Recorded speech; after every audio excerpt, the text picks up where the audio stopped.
Marne-la-Vallée, la ville nouvelle la plus proche de Paris. 26 communes sur une fois et demie la superficie de la capitale, 168 000 habitants. Très bien desservie, la ville nouvelle est le pôle de rééquilibrage à l'est. On veut y développer le secteur tertiaire. Un grand projet est la Cité Descartes, une cité scientifique, et une rumeur, l'implantation d'un Disneyland.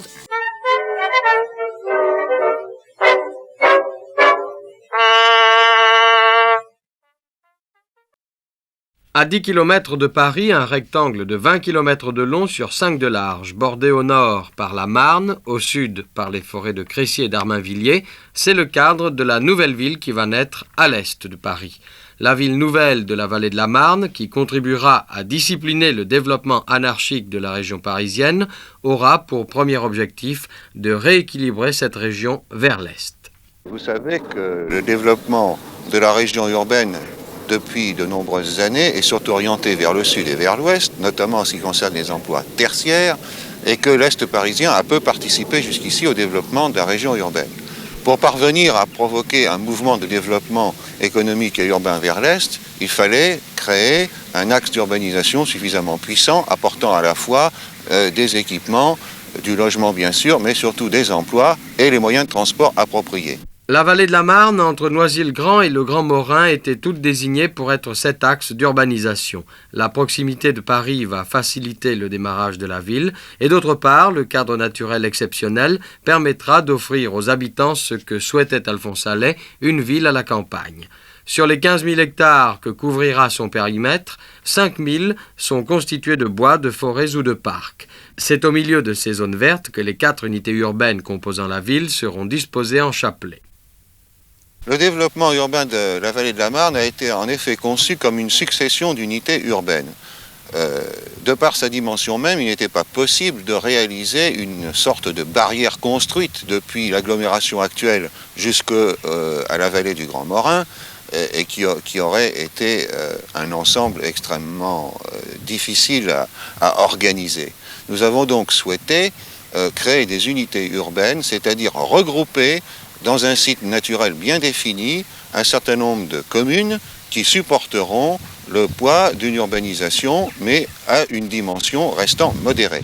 La première unité urbaine sera située à Noisy-le-Grand et débordera sur 5 communes voisines. Charnière entre Paris et la ville nouvelle, elle sera le centre principal de cette urbanisation. C'est là que seront rassemblés les grands équipements, un centre commercial, 120 000 m², un complexe de bureaux, 250 000 m², et un ensemble universitaire pour 8 à 10 000 étudiants.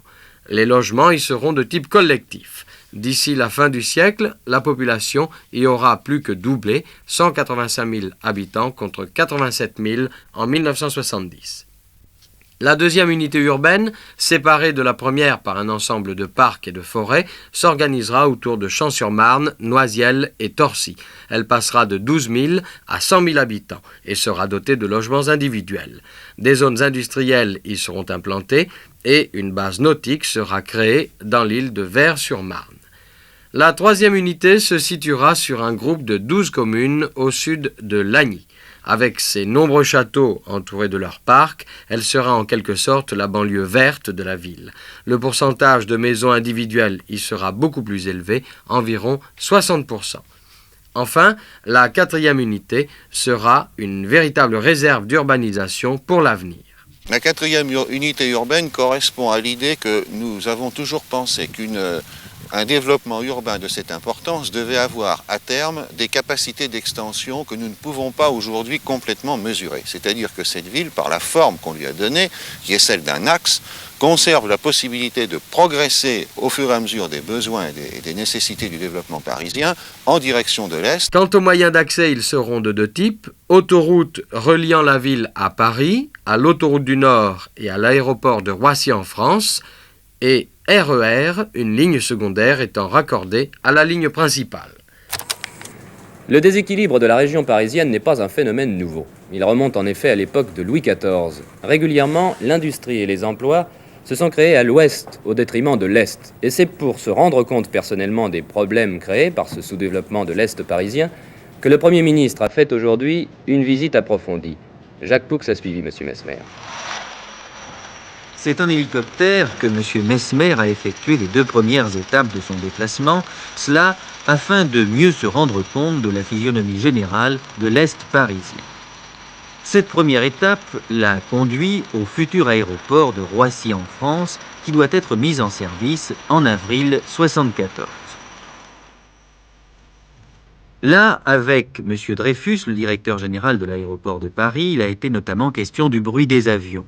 À ce sujet, le Premier ministre a reçu une délégation de défense des riverains de Roissy, à qui il devait confirmer la majoration de taxes d'aéroport pour lutter contre les conséquences du bruit, et il a également reparlé de l'évacuation possible des habitants de la zone A, la plus bruyante. Seconde étape, Chelles, et une visite du site de la future ville nouvelle de Marne-la-Vallée.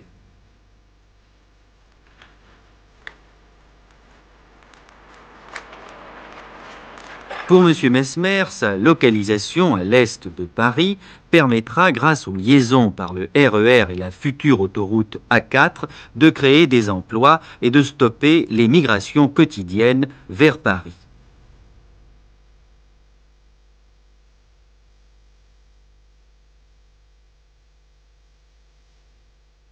C'est enfin de Nogent-sur-Marne et par le RER que M. Mesmer s'est rendu à la mairie de Vincennes où il devait prononcer un discours et dont voici un extrait et la conclusion. Et nous améliorons les moyens de transport. Depuis le début de l'année dernière, nous avons mis l'accent sur la politique de l'environnement avec des résultats qui déjà, je crois, sont appréciables. Nous nous attachons enfin à faciliter les relations entre le public et les services, des services tels que ceux de la Régie autonome des transports parisiens et de l'Agence nationale pour l'emploi, que je cite puisque j'en ai été le visiteur ou l'utilisateur dans l'après-midi. Ainsi, Paris et la région parisienne comprennent que la politique d'aménagement du territoire que certains ont cru dans le passé, dirigée contre la capitale, comporte au contraire les plus grands efforts pour favoriser sa croissance contrôlée et sa modernisation. La province, de son côté, ne pourra que s'inspirer et que bénéficier des réussites de Paris. Le problème de Marne-la-Vallée, c'est surtout des problèmes de construction. Le gros problème, c'est que c'est pas fini par rapport à l'habitation. C'est-à-dire que, premièrement, il y a déjà des gens qui habitent, et des constructions qui se finissent ou qui débutent. Ce qui fait que les gens qui y habitent ont d'énormes problèmes, ne serait-ce que par rapport à la propreté. Il y a toujours des camions, des grues, un tas de choses. C'est difficilement vivable pour les gens, si vous voulez, qui sont là les premiers. Alors ça entraîne des tas de problèmes, ne serait-ce qu'au niveau, par exemple, ici dans la rue que vous avez en dessous, la rue de la Mogotte, là, le mois dernier, enfin les deux mois derniers, il y avait par jour 3 camions laveurs qui ont passé pendant 2 mois, qui lavaient la rue. Il n'avait rien, mais enfin c'est un exemple de l'aberration de la ville nouvelle par rapport à l'ensemble des bâtiments.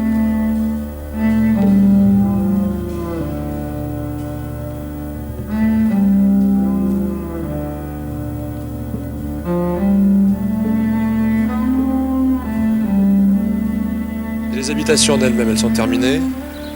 Celles qu'on habite généralement oui, mais la finition, c'est la finition des villes nouvelles, c'est-à-dire que ça fuit, ça tombe en panne. Au niveau des ventilations, il fallait monter à une époque 2 fois par jour sur le toit pour remettre la ventilation en route parce qu'elle s'était arrêtée. Bon, lorsqu'il pleut beaucoup, ça fuit dans les appartements. Et lorsque ça tombe en panne, est-ce que l'on a un secours rapide ? Oui, c'est nous. On demande la clé au concierge, on monte sur le toit et on le remet en route.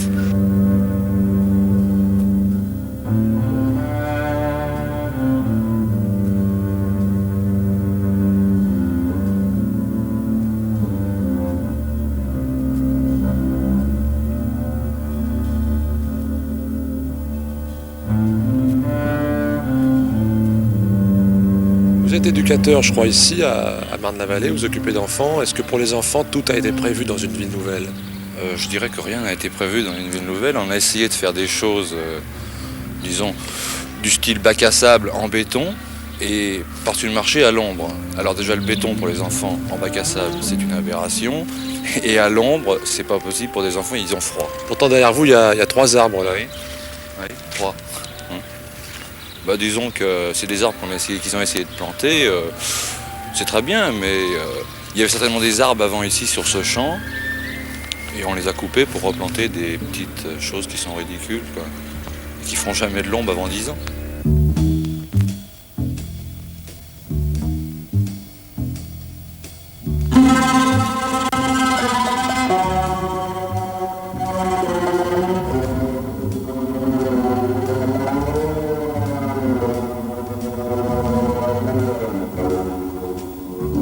L'école, il se posera peut-être un problème à la rentrée vu que l'école qui devait être faite n'est pas faite. Mais enfin, ça c'est...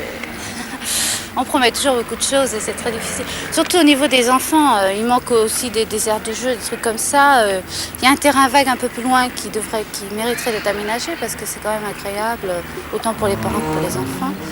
Mais je crois qu'il devrait y avoir un effort de fait sur les enfants, sur les plus jeunes, même sur les plus grands, parce que sur les plus grands, ici, il n'y a absolument rien. Il y a vraiment... c'est le vide le plus total. Au point de vue des sports, c'est pareil. Quand on veut leur faire pratiquer un sport, c'est cher. Alors, si vous voulez...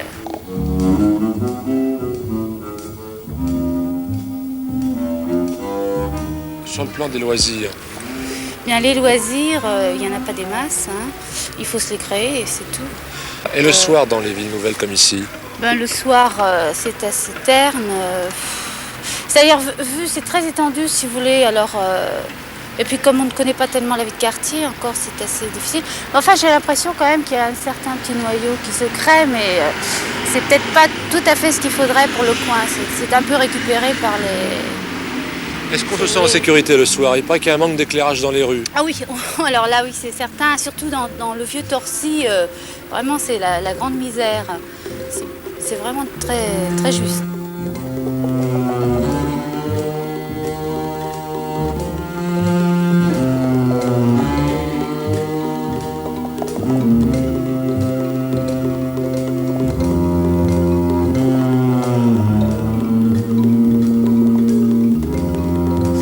Aussi un petit peu au point de vue des transports qu'il faudrait peut-être, parce que quand on est à pied, les transports entre les différentes villes, par exemple pour aller sur Livry-Gargan ou tout ça, il n'y a vraiment rien du tout alors que c'est tout près, ça va faire un temps fou à se déplacer.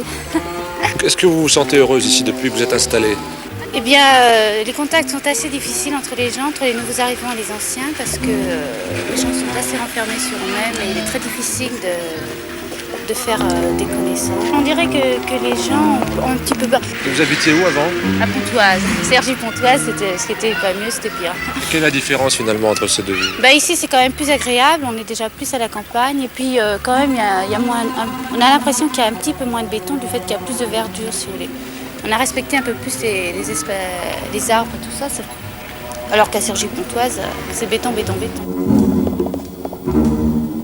Demain, M. Giscard d'Estaing prendra le métro, ou plutôt il inaugurera la première ligne du RER, le réseau régional express, une réalisation qui est sans aucun équivalent dans le monde.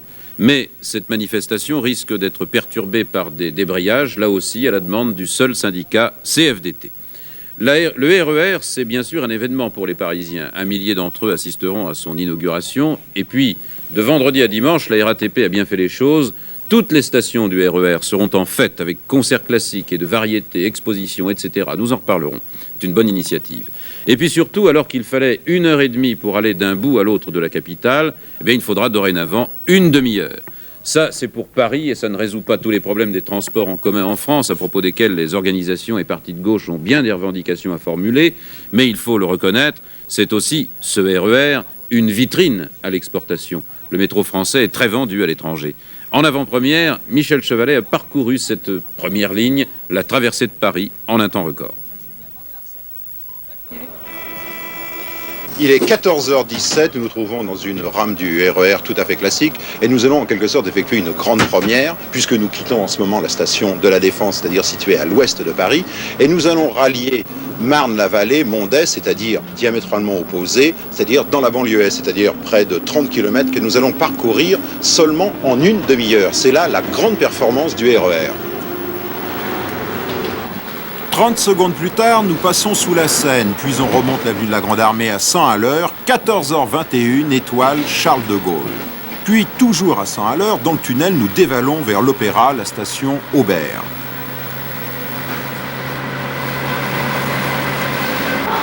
Maintenant, nous empruntons pour la première fois le tronçon qui traverse tout Paris à 25 mètres sous terre. Et 14h26, c'est le centre de Paris, la station Léal-Châtelet, une véritable cathédrale avec 7 voies parallèles. 4 minutes plus tard, nous allons passer sous l'horloge de la gare de Lyon.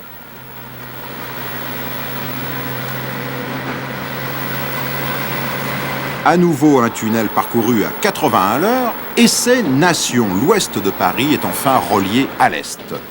On sort de Paris à 14h35 pour emprunter la nouvelle ligne qui va vers la banlieue est Marne-la-Vallée.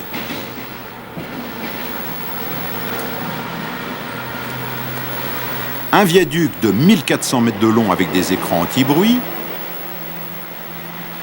un pont par-dessus la Marne, on escalade les coteaux de Brie.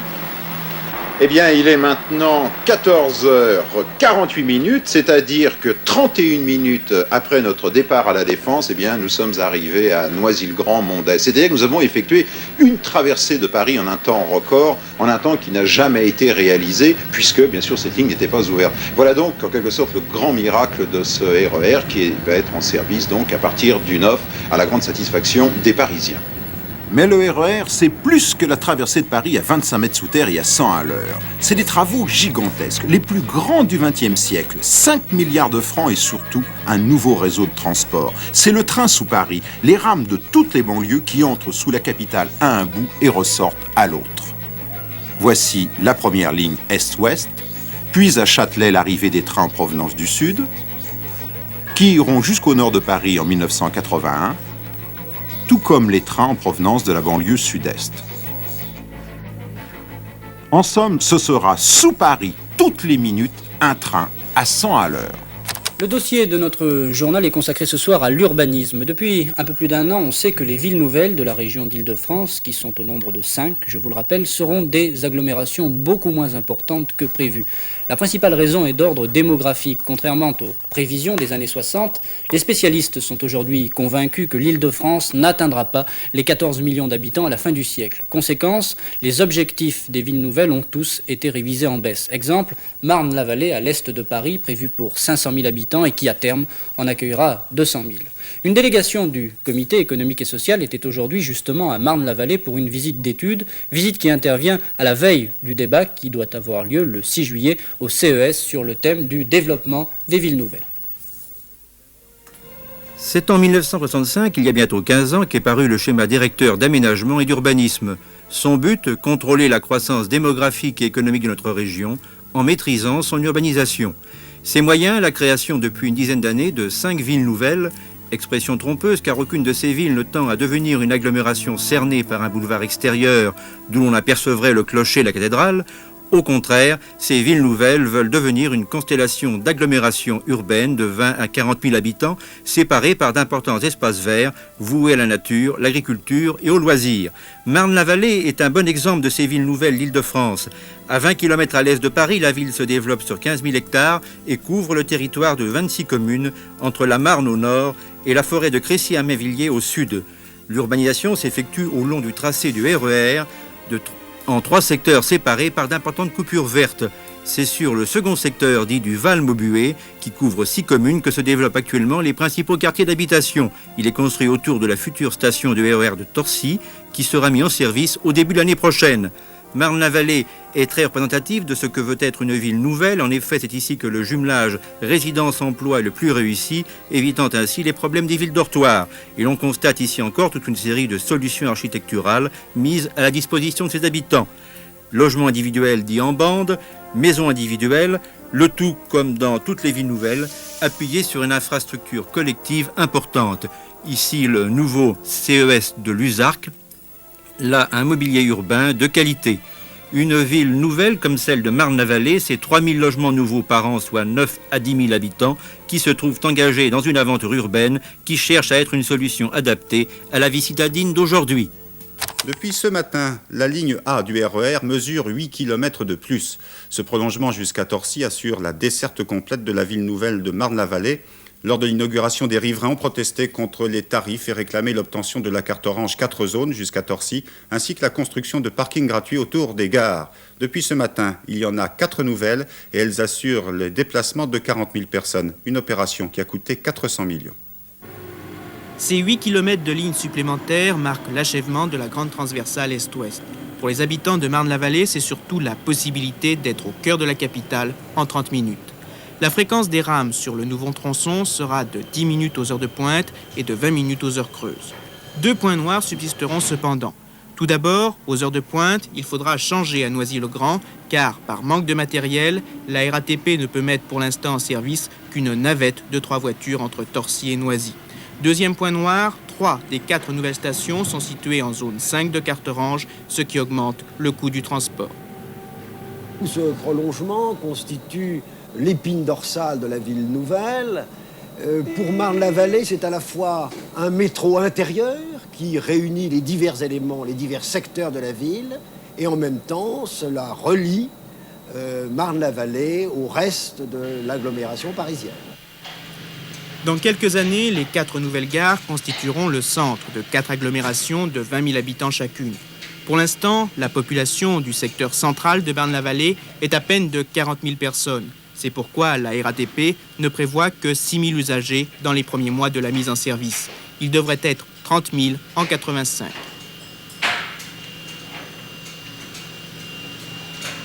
Pour inciter les habitants à prendre le RER, le réseau de lignes de bus a été modifié. Les bus serviront au rabattement sur les différentes stations. Les bus sont indispensables pour Marne-la-Vallée, car le RER ne peut résoudre tous les problèmes de transport. C'est particulièrement vrai pour les déplacements entre les différents quartiers de cette ville nouvelle très étendue.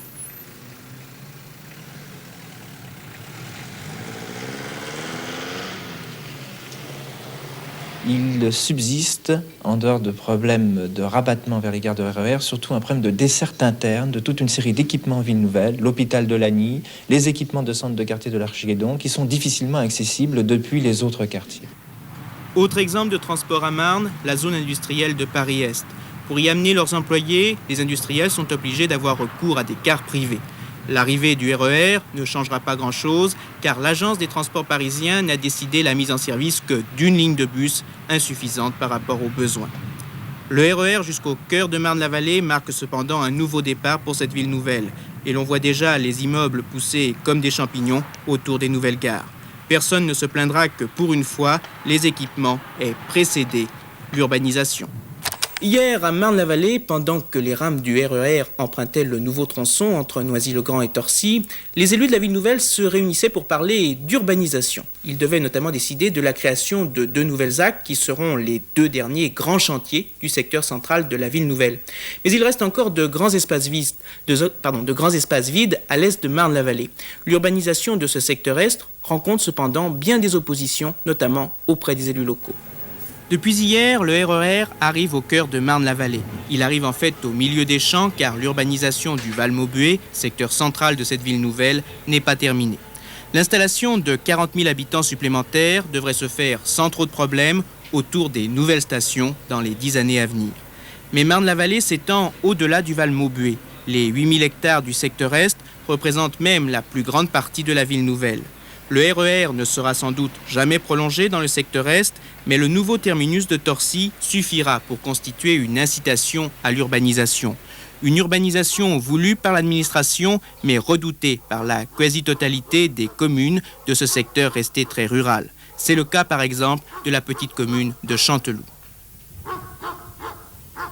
Nous ne pouvons pas accepter l'évolution de nos villages d'une manière importante, savoir plusieurs milliers d'habitants par rapport à nos 400 à l'heure actuelle. Je pense qu'il nous manque un certain nombre de structures et nous voulons préserver absolument nos terres agricoles qui font partie intégrante du patrimoine communal et même régional. Depuis quelques mois, la position des élus ruraux du secteur Est a cependant évolué. Leur non à l'urbanisation n'est plus aussi catégorique et les premiers lotissements ont fait leur apparition, chaque opération ayant fait l'objet de longues tractations. 132 logements exactement. qui se décompose en 3 lots. Mais dans l'avenir, il sera beaucoup plus difficile de freiner le rythme des constructions, car les besoins régionaux en logement impliquent la construction de 12 à 15 000 habitats par an en ville nouvelle. À ce rythme-là, le secteur est de Marne-la-Vallée devrait être de plus en plus concerné par une urbanisation de plus en plus rapide. Et il faut donc bien envisager qu'à un moment donné, les rythmes s'établissent à plus de 1000 logements par an, peut-être 1500 logements par an dans les années qui vont venir. Est-ce qu'il va y avoir des négociations au coup par coup sur chaque ZAC ou est-ce que c'est un programme global? Là, c'est indispensable qu'il y ait des négociations au coup par coup, la réglementation le prévoit. Et ça va même jusqu'au niveau de l'enquête publique et du débat avec la population. Mais auparavant, il est indispensable aussi d'avoir des discussions plus générales qui portent sur la localisation de ces logements et surtout sur le type d'urbanisme qu'on entend promouvoir dans ce secteur. 1300 logements en construction, 2000 en discussion. Le problème est maintenant d'équiper les villages pour accueillir les futurs habitants. Les communes du secteur Est se vantaient d'avoir les impôts locaux les plus bas du département. Cette époque semble à jamais révolue. Aujourd'hui, journée mondiale de l'urbanisme sur le thème l'avenir des villes nouvelles. En 1965, c'était, vous vous en souvenez, le temps du boom économique, de l'expansion des grands projets enthousiastes. Les régions parisiennes et les grandes villes de province se gonflaient sans cesse depuis 20 ans. Et on donna à une jeune génération de technocrates le pouvoir de remodeler la France. Ainsi naquirent les villes nouvelles, des villes pour habiter, mais aussi pour travailler, se cultiver ou se distraire. Comment y vit-on aujourd'hui? Marion Desmarres est allée au Val-Maubuée, l'une des 3 agglomérations de la ville nouvelle de Marne-la-Vallée, à 15 km à l'est de Paris. Il y a 9 ans, ici, il n'y avait rien. Aujourd'hui, le RER met les habitants du Val-Maubuée à 20 minutes de la Nation, l'autoroute A4 à 10 minutes de la porte de Bercy. On a construit 8000 logements, des routes, des écoles, des centres de loisirs culturels et sportifs. Bref, tout ce qui fait en théorie une ville. Mais ici, les immeubles ne sont pas sortis de terre n'importe où, n'importe comment. Ils ont été conçus selon le plan discutable, mais cohérent de l'architecte. Ce n'est pas une cité dortoir. Nous avons effectivement tiré la leçon de quelques expériences au début, notamment les voiries qui étaient beaucoup trop larges. Et actuellement, nous travaillons pour redéfinir une architecture qui est plus simple, avec des rues, des places, donc des mailles qui font que les gens se retrouvent facilement dans la ville et qu'elle est une lecture évidente. Parce que de nombreux logements sont accessibles à la propriété et relativement peu chers, 4 500 francs le mètre carré, la population en ville nouvelle est jeune. Ici, les habitants, lorsqu'on les rencontre, et dans la journée, cela paraît plutôt rare, ont entre 30 et 35 ans. Ce sont d'abord des cadres moyens ou des employés avec 1 ou 2 enfants en bas âge qui viennent s'installer ici. Cette homogénéité de la population explique sans doute en partie l'ampleur du phénomène associatif au Val-Maubuée. Il y a un créneau disponible pour les associations, justement parce qu'il y a un besoin, il y a un vide, c'est certain. Au départ, ce sont des maisons qui sont les unes à côté des autres, et ça permet de recréer cette animation de la cité en quelque sorte, et de permettre aux habitants d'abord de mieux se connaître d'une part, mais également de s'intéresser à leur vie. Et la vie ici, elle vous plaît ? Elle me plaît dans un certain sens, mais j'aurais quand même pas mal de choses à y redire, dans la mesure où je trouve qu'il n'y a déjà pas beaucoup de transports en commun. Je les prends moi-même, donc je suis bien placée pour le savoir. Et au niveau des enfants, je trouve qu'il n'y a pas beaucoup d'aires de jeu. Certes, c'est encore vrai pour l'instant, mais Val-Maubuée est loin d'être une ville achevée. En réalité, le problème majeur ici, c'est l'emploi. En effet, l'objectif prévu au départ, à chaque logement un emploi, n'a guère été respecté, loin de là. Actuellement, sur 42 000 habitants, seuls 11 000 ont trouvé du travail sur place, le quart de la population. 9 entreprises sur 10 qui viennent sur la ville nouvelle viennent en déménagement en emmenant leurs employés avec elles. Ce qui fait que les habitants qui sont venus habiter sur Marne-la-Vallée, qui souhaiteraient pouvoir travailler sur place, ont très peu de possibilités d'embauche. De surcroît, la conjoncture actuelle ne favorise guère la création de nouvelles entreprises. Cette situation est de loin le plus grave handicap du Val-Maubuée, car elle pénalise non seulement les habitants, mais aussi les gestionnaires de la ville nouvelle qui comptent bien sur la taxe professionnelle pour équilibrer leur budget. Certains équipements sont prêts, mais bien souvent il n'y a pas d'argent pour les faire fonctionner. Pour le reste, selon les termes d'un habitant, Val-Maubuée, comme d'ailleurs d'autres villes nouvelles, c'est un peu l'auberge espagnole. chacun y trouve ce qu'il y met. Les villes nouvelles et l'horizon 1990 après Saint-Quentin en Yvelines et le projet de quartier de la gare que nous vous avons présenté hier, ce soir intéressons-nous à une autre ville nouvelle de l'Île-de-France, Marne-la-Vallée. Marne-la-Vallée, dont Michel Giraud, le président du conseil régional, a dit l'autre jour en la visitant, il faut qu'elle devienne à l'est de Paris ce que le quartier de la Défense est à l'ouest de la capitale, une sorte de nouveau Manhattan français. C'est un reportage de Dominique Baillot.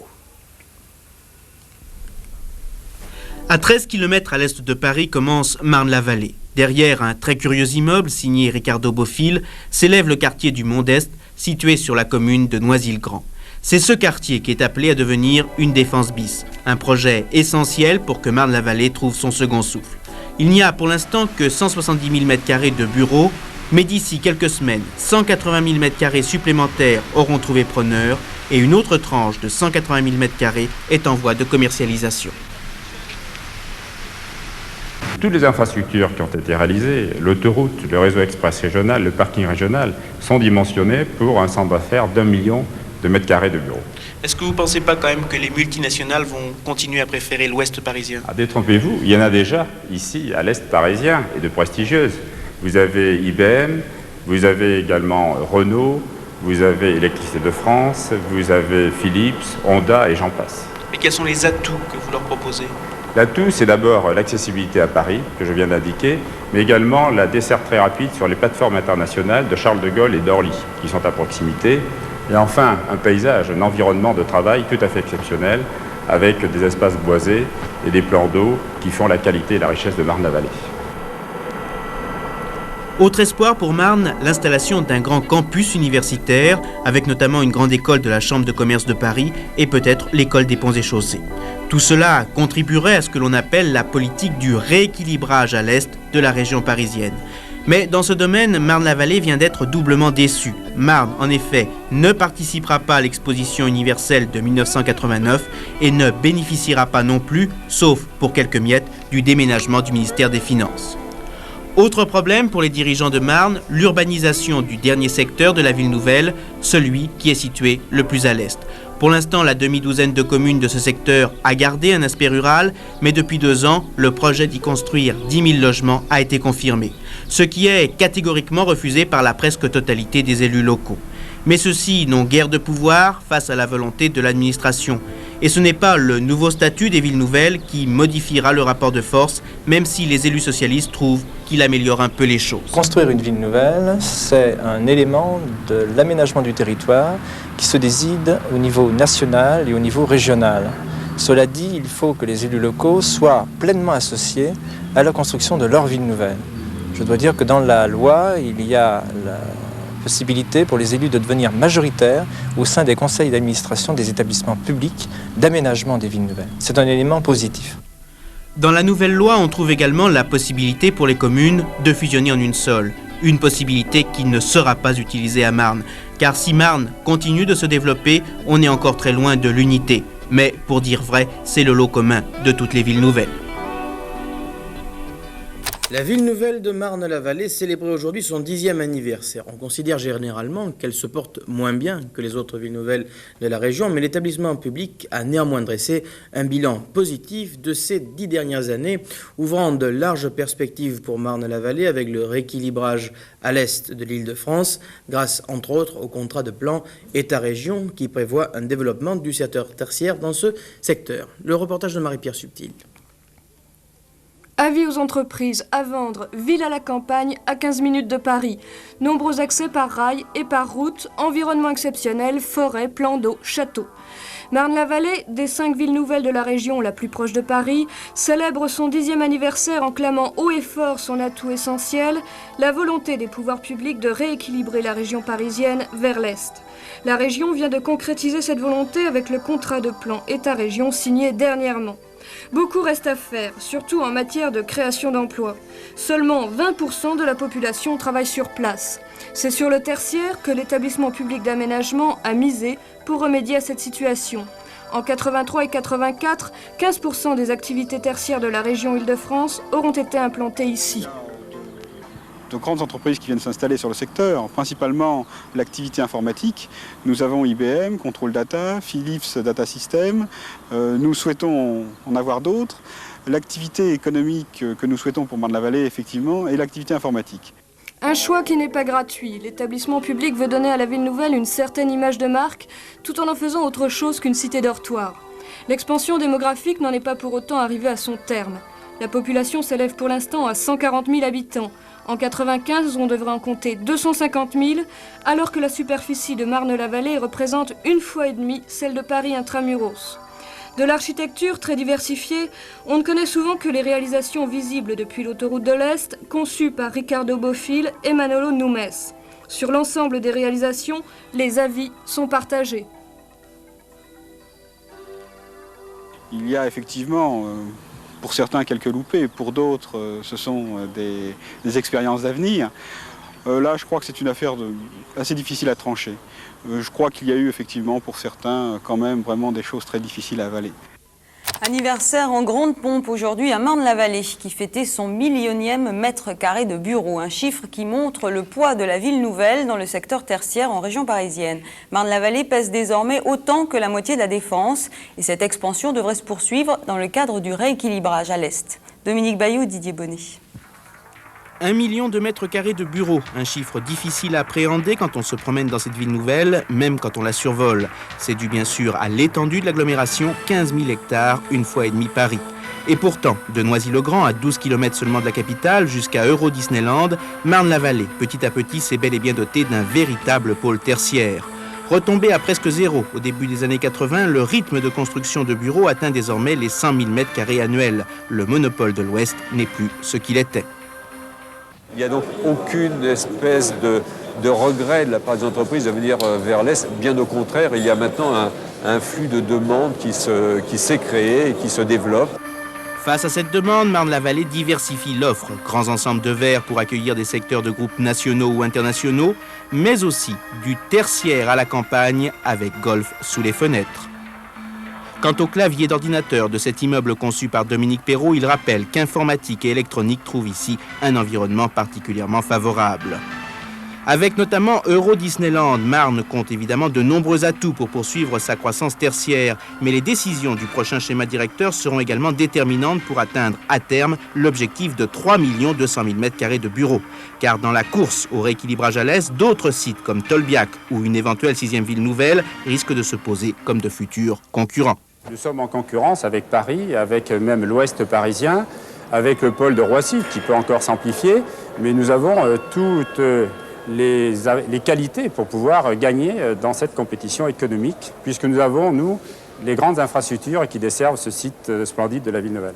L'ouverture d'Euro Disneyland, le royaume de Mickey, a accueilli ce matin ses premiers visiteurs avec 1 heure d'avance. Sabine Gorny. Les stars de la journée, les voici.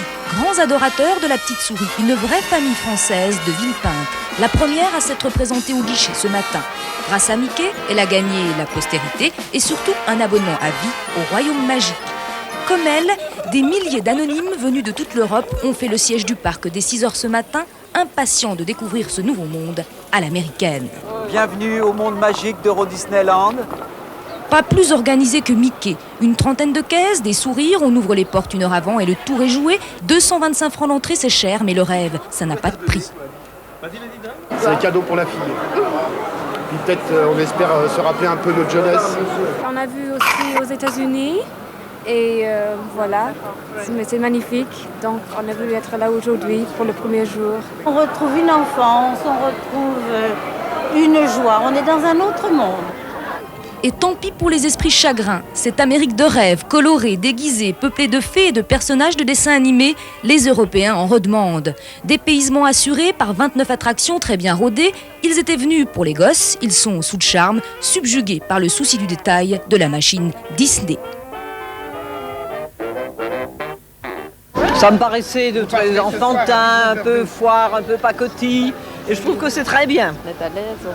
C'est un beau monde, quoi. C'est agréable d'y être. Moi, je le vois d'un œil adulte et c'est magnifique. Moi, je suis enchantée. Enchantés comme les organisateurs qui affichent ce soir un sourire satisfait mais refusent de communiquer le nombre d'entrées par superstition. Ce soir, l'oncle Picsou va faire ses comptes bien réels, en espérant que le bouche à oreille marche à fond et que la petite souris gagne son pari de 11 millions de visiteurs par an. 17 août 1972, un décret du Premier ministre signifie la création d'EPA-Marne, en quelque sorte le certificat de naissance de Marne-la-Vallée. 20 ans plus tard, cette ville nouvelle a fait son chemin. Elle a contribué à désembouteiller la région parisienne et même Mickey y habite, Claude Guérini. Il y a 20 ans, l'aventure a commencé autour de communes existantes, une façon d'atténuer l'aspect artificiel du projet, car vouloir organiser la vie pour 500 000 habitants, même progressivement, est un projet ambitieux. 4 secteurs furent déterminés, le premier en Seine-Saint-Denis et en Val-de-Marne, le plus récent du côté d'Eurodisney, le secteur 4, le secteur 2 et 3E, s'achève tout doucement. Première constatation. Il y a un style de vie en ville nouvelle qu'on ne trouve pas ailleurs en banlieue, qui est plus verte, qui est plus détendue peut-être, qui a aussi quelques inconvénients, mais qui est plus convivial et plus familial.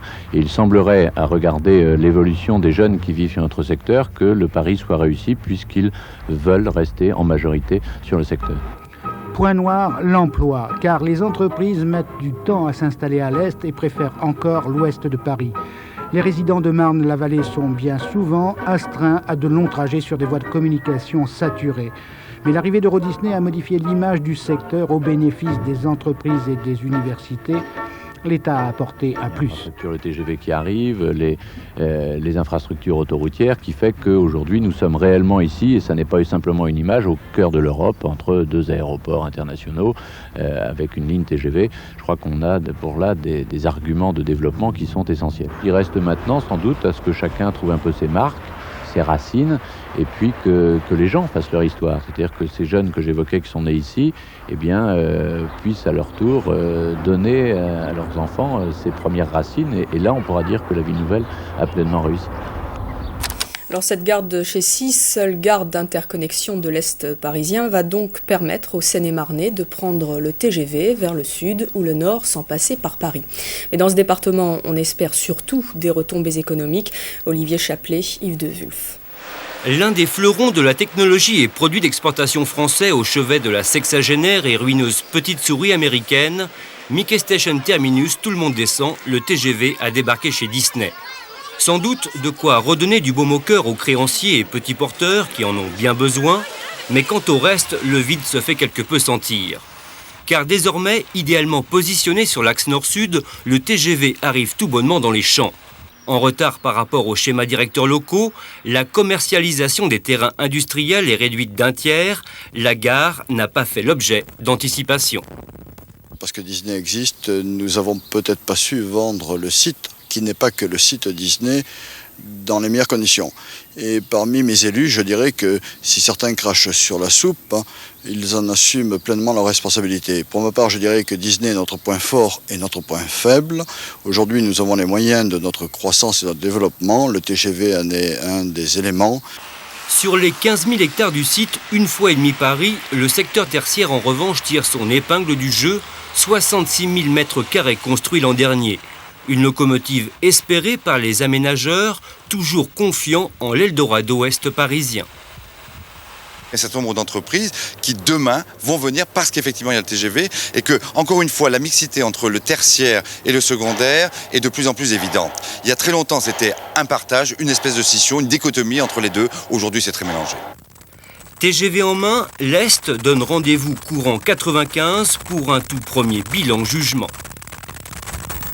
Une ville nouvelle vraiment? Et pourquoi considère-t-on cette philosophie d'architecture et d'urbanisme comme le futur de nos grandes agglomérations? Eh bien, tout simplement, sachez-le, parce qu'on travaille partout en France pour améliorer la vie au quotidien des habitants qui habitent à la limite des grandes villes, comme, puisque nous sommes en Île-de-France, Paris par exemple. Et sachez qu'ici, à Marne-la-Vallée, on en tire déjà des conséquences très très positives, comme en parlait un spécialiste dans la matière. Bonjour. Monsieur Boitard, architecte à EPA Marne. Oui. Eh bien, déjà, où sommes-nous? Je suis perdue, c'est superbe. Et qui est à l'origine de cette architecture fabuleuse? C'est une réalisation de Ricardo Bofill, qui a fait ça dans les années 80. Nous sommes à Noisy-le-Grand, qui est le premier arrondissement de la ville nouvelle.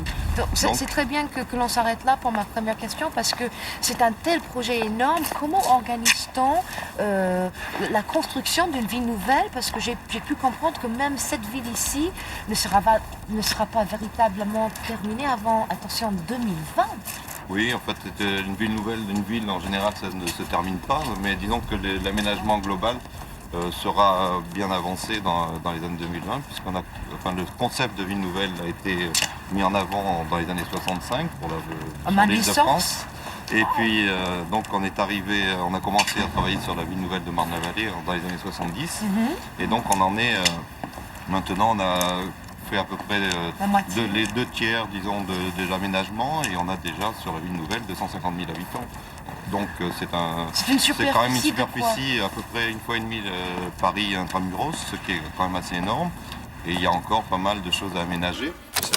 Mickey, toujours plus grand. Le géant américain et les pouvoirs publics ont signé une 3e phase de développement du Val d'Europe à Marne-la-Vallée. Près d'1 milliard d'investissements privés et 100 millions d'euros publics pour générer 8500 emplois directs et 10 000 habitants supplémentaires d'ici 2008. Des promesses qui ont même attiré pour la première fois depuis la création du parc il y a 15 ans le ministre de l'Équipement. C'est un exemple de bon partenariat entre l'État, les collectivités locales et le monde du privé, on va dire, le monde des entreprises, qui a réalisé ici une source d'emploi vraiment très importante en respectant la nature et en ayant toujours le souci de la qualité. Mais le côté nature sauvage va rapidement souffrir du développement touristique. De nouveaux hôtels, un centre de congrès et surtout l'extension du village commercial lié aux 2 parcs d'attractions. Nous avons maintenant l'expansion de Disney Village. Il y aura un grand parking de 1400 places qui démarre en construction à la fin de cette année, et plus exactement au mois de septembre, ainsi qu'une salle IMAX qui sera une première mondiale, puisque l'on pourra combiner des projections IMAX et des projections 70 mm sur le plus grand écran d'Europe. Le plan prévoit aussi 100 000 m² de bureaux dans le nouveau centre-ville et surtout dans le parc d'affaires du Prieuré. Mais cette diversification économique pourrait pâtir de la crise si elle dure. La variable, c'est effectivement l'aspect bureau. Si la conjoncture est bonne, on fera beaucoup de bureaux. Si elle est moins bonne, on en fera moins. Et donc, on aura moins d'investissement dans ce domaine. Pour attirer les entreprises, 1700 logements nouveaux ainsi qu'une gare et un échangeur autoroutier sont prévus. Marne-la-Vallée est déjà le 3e pôle tertiaire de la région. La convention État-privé court jusqu'en 2017. La célèbre souris n'a pas fini de grignoter les champs. On reste dans le domaine économique avec les nouveaux et vastes projets d'Euro Disney. Le parc de loisirs qui est devenu la première destination touristique en Europe va encore s'agrandir. Il est question d'un village nature, de 10 000 logements et même d'un 3e parc dans les 15 ou 20 ans qui viennent. Des dizaines de milliers d'emplois sont en jeu. Enquête sur la métamorphose d'une région sous l'empire Disney. Valérie Lerouge, Antoine Husser. Ne dites plus parc d'attractions quand vous pensez à Marne-la-Vallée. Aujourd'hui, ce sont des manèges bien sûr, mais aussi une gare TGV, des hôtels, des logements sociaux, des immeubles chics et le plus grand centre commercial d'Europe. Il y a 25 ans pourtant, il n'y avait que ça. Des champs et des chemins. L'État essayait pourtant de développer cette région de l'Est parisien, mais il n'y est parvenu qu'avec l'arrivée de Mickey. Un premier parc ouvert en 92, un deuxième 10 ans plus tard. Minnie et Mister Indestructible ont su séduire les visiteurs. Dans les 50 attractions proposées, l'affluence ne cesse de grimper. En moins de 20 ans, Disneyland Paris est devenu la première destination touristique en Europe. Près de 15,5 millions de visiteurs l'an passé, dont 52% d'étrangers. Le petit village de Mickey est devenu le 5e pôle hôtelier en France, après Paris, Lyon, Nice et Lourdes. Et ce n'est pas terminé. À 5 km du parc, voici où va pousser le village nature. 2 bulles géantes où se prélasser, des lagons chauffés par géothermie et des résidences de vacances dans l'esprit Art Nouveau, intégrées dans la forêt. L'entreprise n'a pas le choix, innover pour que sa clientèle revienne. C'était poser les bases de ce qu'on appelle le tourisme de demain. Dans notre jargon, c'est penser à où vont aller les touristes demain. Qu'est-ce qu'ils vont rechercher? Les tendances qui sont de plus en plus de proximité avec la nature, la recherche de l'intimité entre l'homme et la nature. En échange de ces terrains cédés par l'État, Disney a le devoir de développer toute l'agglomération. Cette gare TGV, il l'a donc pensée avec la SNCF. Désormais, 65 TGV passent ici chaque jour. Le développement des quartiers d'affaires, impulsé par le groupe américain également. Tout comme l'architecture de Val d'Europe, la ville nouvelle. Aujourd'hui, 28 000 habitants y résident, le double espéré dans 20 ans. D'où les innombrables chantiers qui fleurissent. Il y a un très gros chantier d'hôpital régional. Nous venons d'inaugurer un lycée et nous avons par ailleurs des chantiers de bureaux importants. En 20 ans, l'État et la région ont investi ici dans les écoles, les routes, les infrastructures, 650 millions d'euros d'argent public, ce qui a drainé 7 milliards d'argent privé dans les hôtels, l'immobilier, les magasins. C'est 10 fois plus, c'est ce qu'on appelle un effet levier. Mais ce miracle économique inquiète certains élus locaux qui craignent d'abord une surchauffe. Nous ne sommes pas du tout contre ce projet. Au contraire, nous voulons impérativement l'accompagner, mais que nous ayons les moyens de l'accompagner, alors que l'État nous donne les moyens, la région, le département, l'établissement public d'aménagement, ou alors nous serons obligés de ralentir le rythme d'urbanisation. Nous, ce qui nous gêne le plus, c'est que l'ensemble de la région soit dépendante d'une seule activité, le tourisme, pas n'importe quel tourisme en plus, le tourisme international, pas le tourisme local, soit dépendante d'un grand groupe qui a d'énormes difficultés financières. Nous, on trouve que c'est très dangereux pour l'économie et l'emploi local. Pour que le conte de fées ne vire pas au cauchemar, Marne-la-Vallée va devoir attirer plus d'entreprises indépendantes de Disney. C'est le prochain défi à relever.